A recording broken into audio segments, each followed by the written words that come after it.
Have you ever found yourself wondering how Psalm 23 can provide comfort in times of difficulty? This ancient song, penned by King David, has resonated with countless hearts over the centuries, providing solace and hope in times of trouble. The beauty of Psalm 23 lies in its simplicity, its poetry, and its profound truth. Its theme is universal, and its message is as relevant today as it was thousands of years ago. At the heart of this psalm is a powerful metaphor. God is a shepherd and us as his sheep.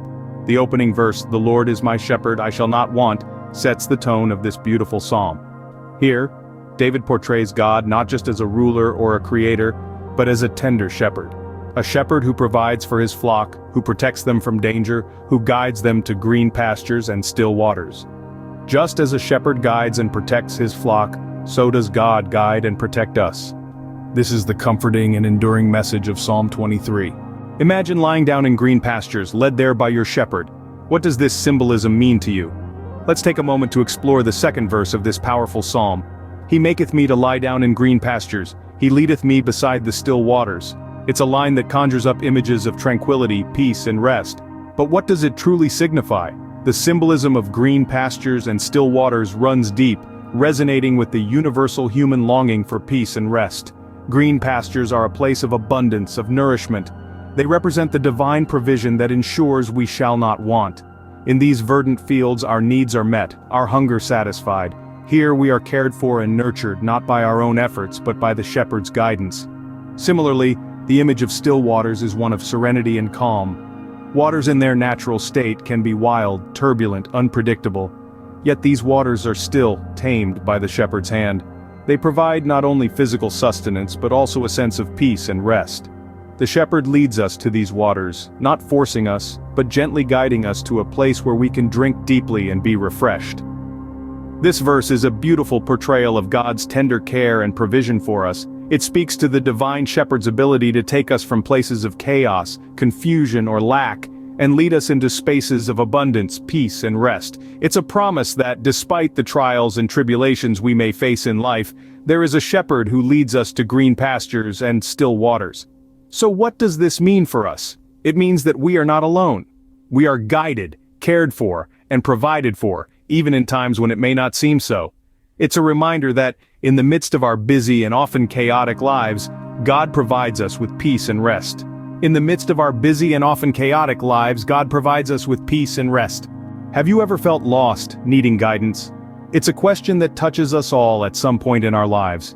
In the third verse of Psalm 23, the author provides an answer to this universal query, stating, "He restoreth my soul, he leadeth me in the paths of righteousness for his name's sake." This verse is a declaration of restoration and righteousness, a testament to the guiding hand of the divine shepherd. Imagine being lost in a forest, the path unclear, the way forward shrouded in darkness. In the midst of such uncertainty, the verse tells us that God, like a shepherd, restores our soul. But what does it mean to have one's soul restored? It's more than just being comforted or soothed. It's a renewal, a rejuvenation. It's about being brought back to a state of wholeness, completeness. It's about coming back to life after feeling lost, weary, or broken. Yet, the verse doesn't stop at restoration. It goes on to say that God leads us in paths of righteousness. This is about the direction we take in life. It's about making choices that align with truth, justice, and goodness. It's about walking a path that reflects the character and values of God himself. In other words, it's about living in a way that brings honor to God's name. The fascinating thing here is that God does not force us onto this path. Instead, he leads us, guiding us gently but firmly like a shepherd leading his flock. It's a journey that requires trust, faith, and obedience. But it's also a journey that brings us closer to God and his divine nature. So, in times of uncertainty, when we feel lost or confused, let us remember this verse. Let us seek God's restoration and guidance, trusting him to lead us on paths of righteousness. After all, God's guidance is not just for our benefit, but also for his glory. And in following his lead, we not only find our way, but also bring honor to his name.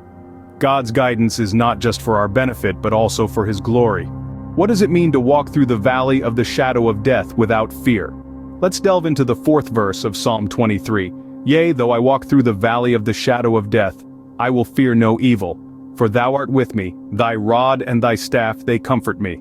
The phrase "valley of the shadow of death" is a metaphor that symbolizes life's difficulties, trials, and tribulations.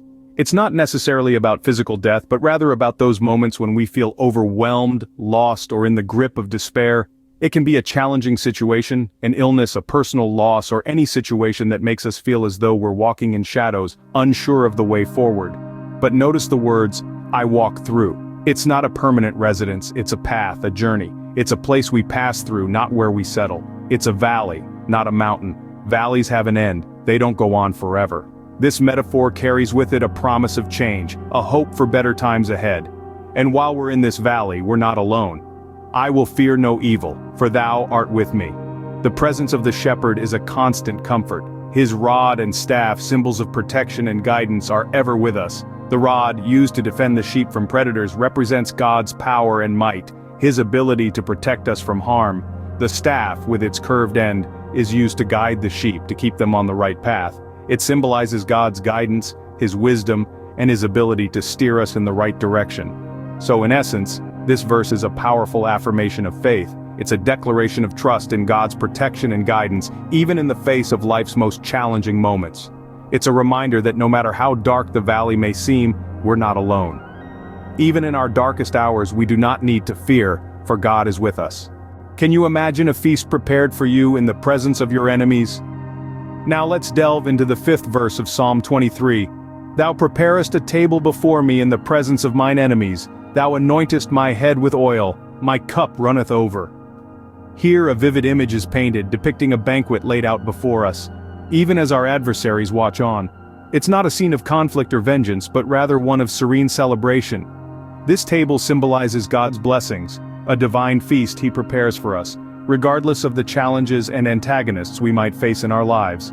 It's a powerful testament to God's favor, showcasing that even in the midst of adversity, we are not forgotten or forsaken.